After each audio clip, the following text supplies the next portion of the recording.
In this video, I want to talk about 6 things you should consider in your home buying journey. So if you are starting on the journey to buy a home, it's a really exciting time. It also can be a little scary and overwhelming.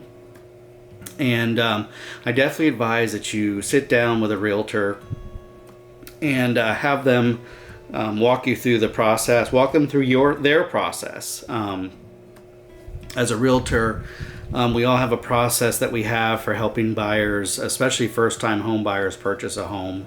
I do a buyer's consultation where I explain the ins and outs of the home buying process and everything that goes with it.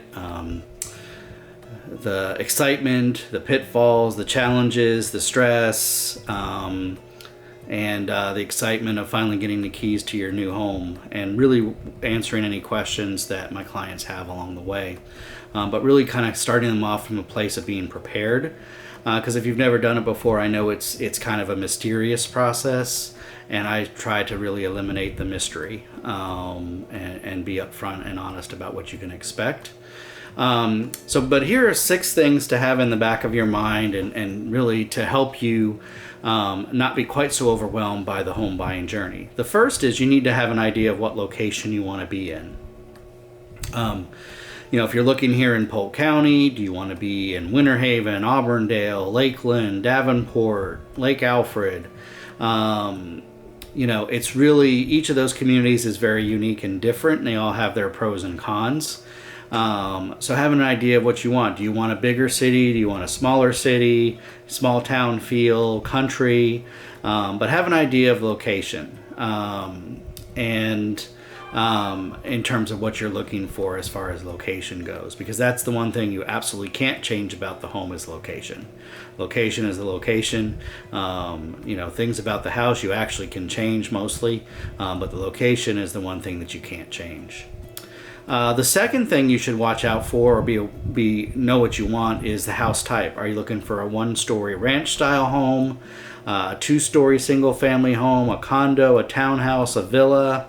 What are you looking for? A barn-dominium, a little tiny house?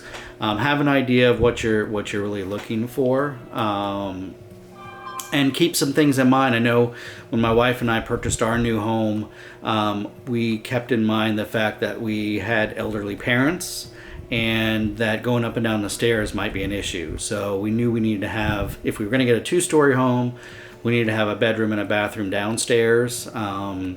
Otherwise, we really needed to have a 1-story home where all the bedrooms were downstairs. So just sort of keep those things in mind. If you're planning to have a family, you don't necessarily want to move into the home, have a family, and have outgrown the home already. So you kind of want to anticipate a little bit to the extent that you can, the size of your family. And thus, that brings me to the size of the home. Do you need a big home? Do you need a small home? How much space do you need? What are your plans in the next 5 to 10 years? And will that size house accommodate those needs? So those are some things to really be keeping in mind. How big a yard do you want? We're going to get to that here in a minute. School district. If you have kids, obviously being aware of the school district or specific schools that your house might be zoned for. If you have preferences. One of the things that my sister, who works in the Osceola County School District, talked about is go in the office and see how you're greeted and treated. If people are welcoming and friendly, that's an indicator that it could be a good school. Also check out their website. Is it up to date? Does it have useful information on it, or is it outdated with lots of grammatical errors? That'll tell you a lot about the school you're potentially zoned for. Yard space. Do you want something easy to manage, or do you want space? Acreage. Do you have pets? Do you need a yard? Do you need a fence yard? Can you put a fence in the community? Those are all things that you need to ask about for yard space. And then finally, costs. You need to have a good understanding of what your budget is.